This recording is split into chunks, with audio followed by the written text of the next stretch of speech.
Olá, alunos! Olá, alunas! É um prazer estar aqui com vocês no curso Professor. Eu sou a professora Margarete e nós vamos trabalhar com uma disciplina muito interessante, muito legal, maravilhosa, que é a língua portuguesa. Disciplina extremamente importante para você nos concursos e também para a sua vida. E o interessante disso é que a gente vai trabalhar com uma disciplina que a gente usa o dia inteiro, uma disciplina que a gente fala, que a gente pensa e que a gente escreve.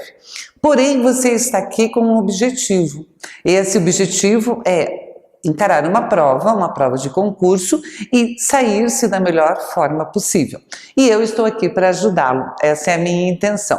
Então vejam, primeira coisa que eu vou pensar, como organizar os meus estudos? O que a gente faz? Pode ser que você já tenha alguma experiência em concurso, pode ser que você já tenha o seu esquema montado. Mas é sempre bom, é sempre interessante a gente retomar isso, porque também faz parte da nossa formação. Então, observem lá. Dicas. Primeira dica. Leia o edital do seu concurso. E eu vou repetir, leia. Ler não significa passar os olhos ou ler e escrever. Não, gente, é ler e entender. Não, é ler com atenção, porque no edital está dito o que será cobrado, como vai ser realizado, o que você precisa se aprofundar mais e o que você precisa se preocupar um pouquinho menos. Porque veja, existe tempo, existe peso e existe as profundidades de cada assunto. Segundo, monte um cronograma de estudo para você e isso é muito sério. Organize-se, veja seu tempo, qual disciplina você vai estudar e qual é a melhor técnica. Na língua portuguesa, eu vou falar para vocês, leia. Leia tudo. Leia jornal, leia revista, leia informativos, leia texto da internet. Mas não é ler simplesmente, é uma leitura estudada, analisada. E você vai fazer isso quando você for estudar as outras disciplinas também. Então vamos tentar organizar. Algumas pessoas, ao ler, sublinham o texto, a técnica para isso. Outras pessoas desenham, excelente, maravilhoso. Outras pessoas têm que repetir a palavra. Descubra qual é a sua forma de aprender, qual é a melhor forma que você aprende. Eu posso pegar um texto, um livro, e ler de cabo a rabo em 1 hora. Todo mundo consegue fazer isso, mas qual é o grau de profundidade que você vai fazer em relação a isso? Então essa dica é, veja como você aprende, como é melhor para você aprender. Descubra a melhor forma de aprender, repita, copie, desenhe, grave, assista a aula 2, 3, 4 vezes e isso é interessante. Porque você está assistindo a aula agora, você está ouvindo algumas coisas. Quando você for reassisti-la, você vai prestar atenção em outra. E cada vez que você assistir, você vai prestar atenção em uma coisa determinada. Tenha um ambiente ideal de estudo. Eu costumo falar isso com os alunos, por quê? Porque eles falam assim, eu consigo estudar ouvindo música, vendo televisão, ou com meu filho no colo. Pessoal, nós seres humanos só prestamos atenção em uma coisa de cada vez. Tá? Mas eu consigo, não, você pode até fazer 5, 6, 10 coisas, mas a sua atenção está dividida. Exemplo, você está dirigindo um carro e olha pelo retrovisor. Quando você está olhando para o retrovisor, você está olhando para frente? Não, é 1 segundo, você olha e volta, tá? Mas no momento que você olha para frente, você não está olhando para trás. Quando você olha para trás, não está olhando para frente. Por que eu estou falando isso? Porque a música às vezes me relaxa, porque a minha criança faz bem, porque o meu cachorro, o meu gato. Mas tudo isso são pontos de distração do seu foco. Aprenda a prestar atenção. Então, um ambiente silencioso, tranquilo, sem celular, sem telefone, sem barulho, tá? Onde você, se for o caso, busque lugares que oferecem isso. bibliotecas, salas de estudos, determine um banheiro, determine um lugar para você fazer isso. Tenha um ambiente ideal de estudo, como eu falei. Faça simulados online, pessoal. As provas estão disponíveis, pegue todas as provas que você puder e refaça, veja a dúvida, busque. Você tem que estudar. Nós damos direcionamento, mas quem vai buscar o estudo é você. Quem vai aprender é você. Bom, estude temas da atualidade, isso é fatal. Tá? Então, o que vai cair na sua prova de concurso é o que a mídia, as notícias, os jornais estão discutindo e apresentando. Eles não querem saber a sua opinião, eles querem saber se você leu certo, se você entendeu o que está posto e se você sabe expressar isso. Ah, eu sou a favor ou contra realmente isso. Tá? Você vai ter que ver o que na questão é a favor, o que na questão é contra. E mantenha-se motivado. Tá? A língua portuguesa, pessoal, é uma delícia, porque nós estamos usando todo dia. Então é uma coisa que você vai ver aqui, vai ver lá. Seja motivado. Escute um jornal e veja as palavras que foram bem ditas, as estruturas que foram bem colocadas. Pegue um texto, busque falhas. Descubra por que estava errado, o que estava certo, torne-se autodidata. Porque se você olhar a língua portuguesa como um desafio, como um jogo, como superações a serem atingidas, superações a serem superadas, uma redundância, um pleonasmo isso, né? Você vai conseguir alcançar o seu objetivo. Muito bem, o que nós vamos falar? Tudo. Exatamente tudo em relação à língua portuguesa e às outras disciplinas está relacionado com o texto. Não há questão em qualquer concurso que vocês abram, olhem e não haja um texto. Lembrando que texto é todo o suporte que passa uma informação. Não quer dizer que sejam só palavras escritas no papel, não. Um sinal um sinal de trânsito é um texto, tá? Um gesto é um texto, desde que você entenda. O que o texto tem de interessante? Fios, linhas. Inclusive a palavra texto vem do termo textum, que significa tecido. O tecido, ele começa com uma linha e essa linha percorre o texto todo. O tecido todo, que acaba sendo texto. Então veja, dentro do texto a gente vai ter que ler, a gente vai buscar e resolver problemas, a gente vai compreender, a gente vai interpretar. Compreender e interpretar são coisas diferentes. Nós vamos verificar isso, tá? Eu posso compreender, mas eu consigo interpretar. Sabe por quê? Porque às vezes algumas questões você fala assim, mas essa questão está certa, ela está correta. Sim, ela está correta, porém ela não está no texto, porém ela não foi questionada, porém existe uma outra questão mais correta do que essa. Então a gente vai ter que abrir a nossa visão de leitura e ler por partes e saber o que buscar em informação. Muito bem. Significado global dos textos. Então, o texto é qualquer suporte que passe uma informação e essa informação, ela tem significado. Eu tenho que entender o significado.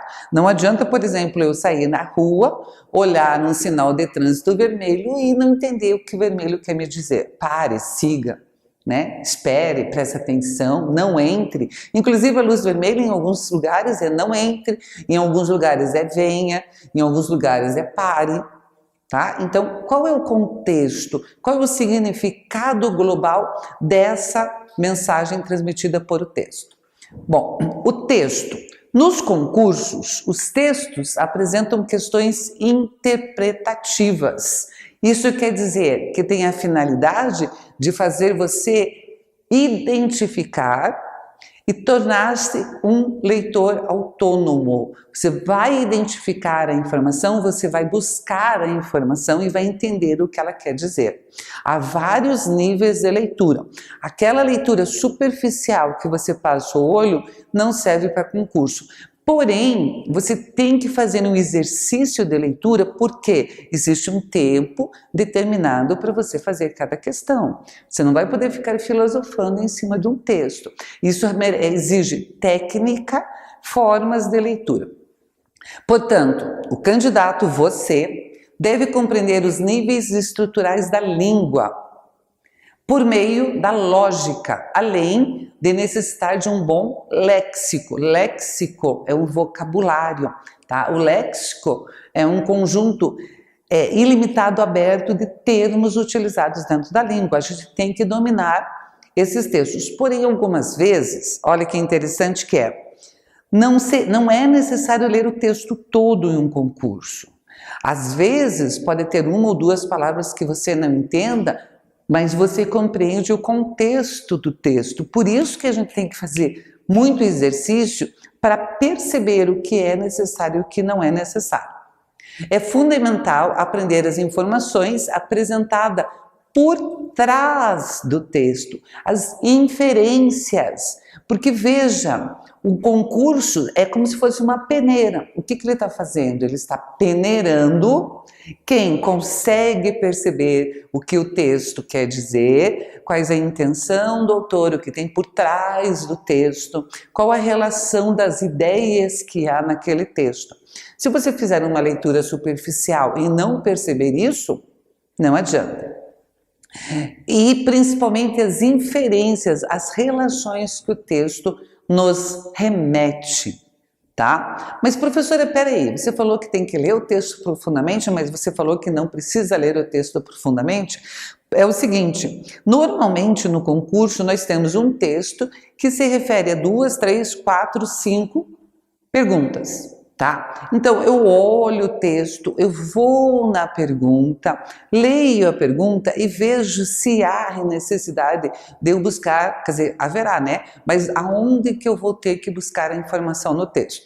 Algumas questões nos obrigam a ler o texto inteiro, sim. Algumas questões não. Inclusive, elas indicam no parágrafo tal, na linha tal, esse termo quer dizer isso, aquilo ou alguma coisa mais. Normalmente essas questões são voltadas para a gramática, para a ortografia, para a sintaxe, certo? Bom, os textos, eles nem sempre têm uma linguagem literal. O que é uma linguagem literal? Nem sempre o que está escrito lá é o que quer se dizer. Muitas vezes, o que está escrito lá nos remete a outras informações. Você tem que ter a capacidade, então, de reconhecer as informações do texto e fazer essas determinadas inferências. Elas estão se relacionando com o quê? Por isso, a importância e a necessidade de você diversificar leituras. Então, você vai fazer um concurso, ótimo. A partir de agora, esqueça assistir televisão, assistir filminho, jogar na internet. A partir de agora, você vai começar a ler textos diversificados. O que eu vou ler? Revistas, né, da atualidade, as diversas revistas com as diferentes noções, aí diferentes abordagens, aí você já vai ter um conhecimento amplo do que está acontecendo. Você vai ler algumas literaturas clássicas pelo exercício da leitura, você vai ler conteúdo específico das disciplinas que você está trabalhando. Então, parabéns! Bem-vindo ao mundo da leitura. Televisão, jogos, brincadeiras, só em horas que eu determinar que eu precise descansar e respirar. Você vai determinar isso para você. Então, você tem que ter a capacidade de reconhecer os sentidos atribuídos à palavra dentro do texto. A tarefa do leitor competente é, portanto, aprender o sentido global do texto. Tá? Lembrando que todo texto é produzido por alguém. Esse alguém tem um objetivo, tem uma finalidade, e o bom leitor percebe isso. Eu tenho que conhecer a época que esse texto foi escrito. Se eu conhecer quem escreveu, melhor ainda, porque eu vou ter todo um panorama, todo um cenário de localização de informações. Vamos lá. Os múltiplos significados de uma palavra podem ocasionar o caso de conotação e denotação. O que é conotação e o que é denotação? Vejam a tirinha, vamos ler juntos. Isaías, quebra um galho para mim? Claro, que bom, preciso. E ele pega um galho e paft, e quebra. O que ele está fazendo aqui? Ele fez uma interpretação literal da fala do rapazinho de gravata amarela. Quebra um galho? Claro, quebra um galho. Quando o entendimento do que se fala é literal, a gente diz que esse entendimento é denotativo, denotação. Lembre, de dicionário. O que está no dicionário, tá? Lá no dicionário, quebrar um galho é pegar uma madeirinha e quebrar. Gato, no dicionário, é um felino. Beleza. A conotação ou o sentido conotativo, por sua vez, é aquela linguagem figurada. Quebrar um galho é ajudar, é dar um auxílio, é resolver um problema. Gato é aquele menino, aquela menina bonita que está lá. Então, o texto pode ter, e esse termo tem que decorar, tá? Denotação é o sentido próprio da palavra, conotação seria o sentido figurado da palavra. Então, quando a gente fala em gato, por exemplo, pense, o que ele quer falar? Do felino, de uma pessoa bonita, ou quando você rouba a luz de alguém? Qual é o sentido dessa palavra no texto? E isso é cobrado em concurso. Vejam aqui um outro exemplo. Eu odeio esses pneus. Eu adoro esses pneus. Tá? Então, no sentido figurado, o pneuzinho é aquela coisinha que eu não tenho, né? Que a gente tem aqui. E pro mosquito, o pneu realmente é o pneu. Então, o sentido figurado é o sentido próprio. Conotação, eu costumo dizer de coração, de emoção. Denotação, dicionário. Avise. Pegue a alface do alto da pilha ou cabeças vão rolar. Dá uma olhada nessa charge aqui. A charge, gente, é muito cobrada em concurso e exige que a gente tenha uma interpretação muito boa de tudo, tá? Então vejam, há uma pilha de alface, tá? E nem é a alface, é o alface, mas tudo bem. Há uma pilha, tá? E ele fala que se você não pegar de cima, as cabeças vão rolar. Qual o significado que tem aí? É uma ameaça. Se você pegar uma de baixo, você... né? Se for numa linguagem conotativa, você vai ser decapitado, você vai morrer, você vai ter sérias consequências. Se for no sentido denotativo, se você pegar o alface de baixo, a pilha toda vai cair. Tá? Então é uma forma de chamar a atenção usando a denotação e a conotação. Dando prosseguimento às nossas falas.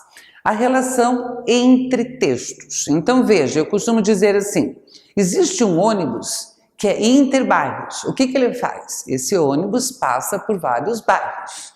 Existem textos que são intertextuais. É um texto que pega outro texto e coloca nele.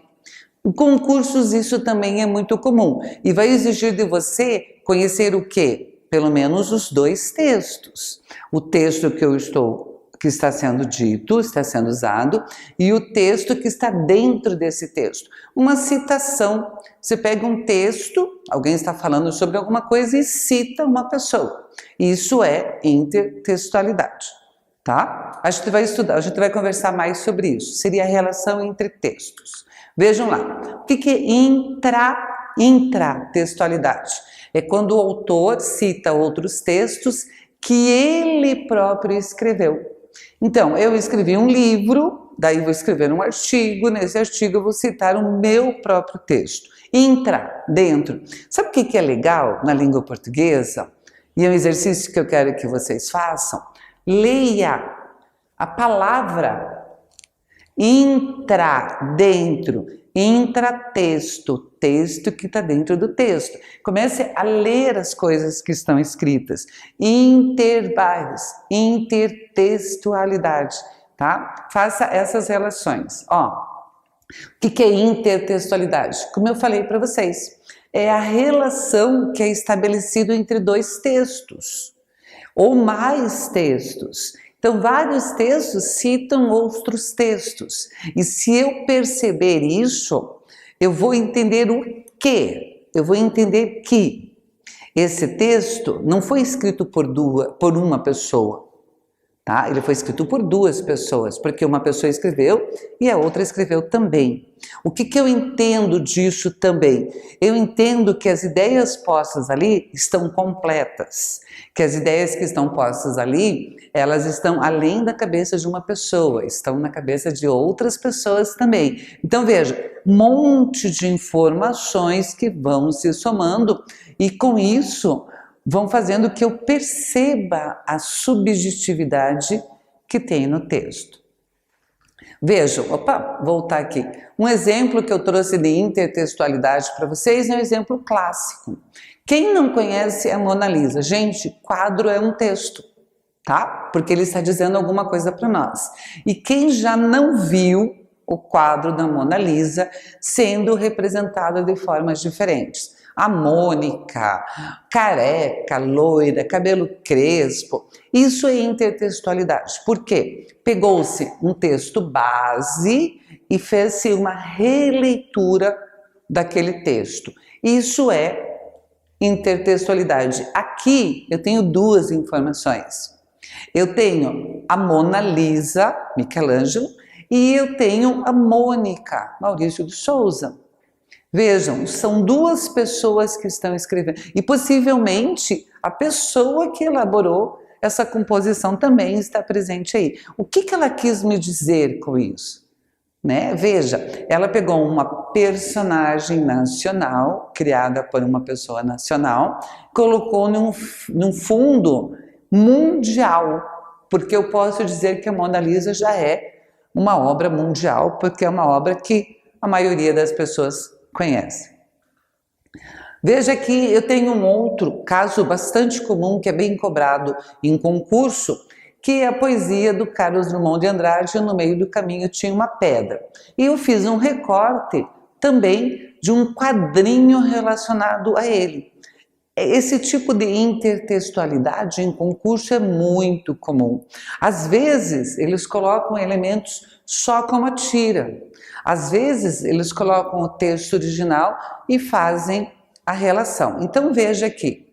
No meio do caminho tinha uma pedra no meio do caminho, tinha uma pedra, no meio do caminho tinha uma pedra. Nunca esquecerei nessas retinas cansadas que no meio do caminho tinha uma pedra. Daí você vai pensar e falar assim, professora, isso é poesia?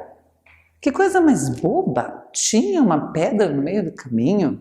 Inclusive o verbo ter, gente, ele está usado de forma errada. O Carlos Drummond de Andrade errou, entre aspas, porque a gente só tem o que possui. Eu tenho um relógio, eu tenho um anel, eu tenho, tá? Nós não temos aula, eu não possuo aula, né? Nós não temos tempo, porque eu não possuo tempo.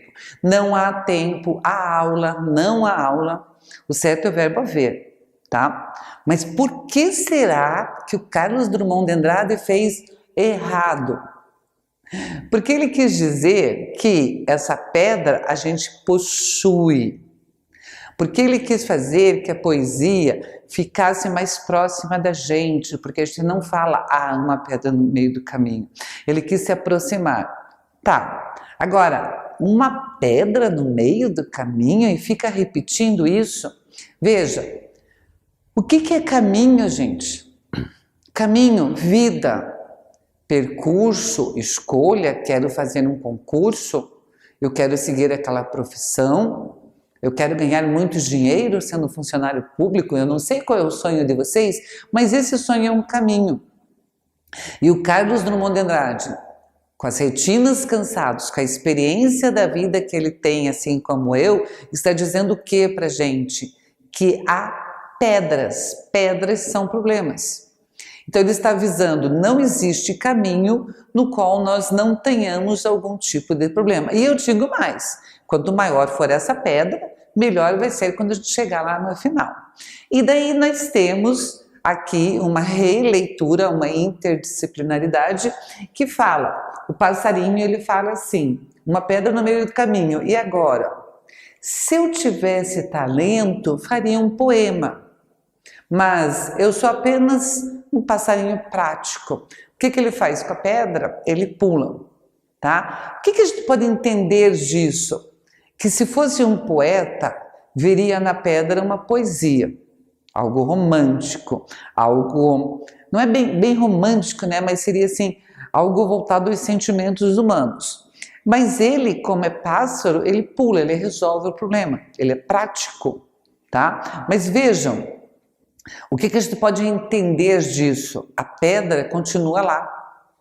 Se eu encarar a pedra como um problema, só pular a pedra não significa que eu vou resolver o problema posto, tá? E daí vão as diferentes leituras em referente. Por isso, pessoal, é importante também que dentro do rol de leitura que vocês façam, vocês leiam poesias, as clássicas, tá? As melhores poesias são as mais... Não são as melhores, tá? É preconceito.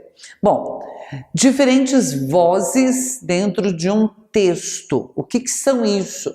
Vozes são falas de outras pessoas dentro do texto. É quando eu faço citações. Existem várias formas de citações. Eu trouxe uma canção do exílio do Gonçalves Dias que eu acredito que a maioria de vocês conheça. Ela começa assim: minha terra tem palmeiras onde canta o sabiá, as aves que aqui gojeiam não gojeiam como lá. Nosso céu tem mais estrelas, nossas várzeas têm mais flores, nossos bosques têm mais vida, nossa vida mais amores. Espera aí, eu conheço essa poesia e eu conheço essas frases aqui de algum lugar. Tipo assim, ouviram do Ipiranga? O nosso hino nacional, gente. No nosso hino nacional foi usada a poesia do Gonçalves Dias, Canção do Exílio. Opa, vejam lá. Tá muito rápido esse botãozinho aqui. Vejam lá, observem o texto. Do que a terra mais garrida, teus risonhos lindos campos têm mais flores, nossos bosques têm mais vida, nossa vida no teu seio mais amores. Hino nacional. O hino nacional, nossas flores são mais bonitas, nossas frutas mais gostosas, mas custo 100 mil a dúzia. Isso daqui já é uma paráfrase, ele é uma paródia, ele reescreveu também do mesmo jeito, né? Nosso céu tem mais estrelas, nossas várzeas têm mais flores, do Gonçalves Dias. Então veja, a citação de flores das nossas frutas foram feitas aqui nesse exemplo por diversos autores. Então eu preciso entender e preciso conhecer o texto original. Vejam, nas relações intertextuais, o texto original é chamado de matriz. Eu preciso conhecer o texto matriz para perceber que aqui eu estou parafraseando ou estou fazendo uma paródia. Nossas flores são mais bonitas, nossas frutas mais gostosas, mas custam 100 mil réis a dúzia. O Murilo Mendes está fazendo uma crítica. O que adianta nós ter as coisas melhores se elas são mais caras? Para eu entender isso nessa poesia, eu tenho que, no mínimo, conhecer a Canção do Exílio para eu poder fazer as devidas relações, certo? Vamos lá, vamos dar continuidade a essas relações. Então, o que o Carlos Drummond de Andrade escreveu? Meus olhos brasileiros se fecham saudosos, minha boca procura a Canção do Exílio. Como era mesmo a Canção do Exílio? Eu tão esquecido de minha terra. Ai, terra que tem palmeiras onde canta o sabiá. O Carlos Drummond faz uma interdisciplinaridade citando a Canção do Exílio.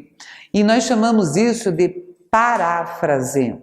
Paráfrase é quando a gente reescreve uma frase usando as mesmas ideias originais do texto base, da matriz. Então veja, tem uma matriz e dessa matriz nós temos textos que saem dos próprios textos. Esse assunto não termina.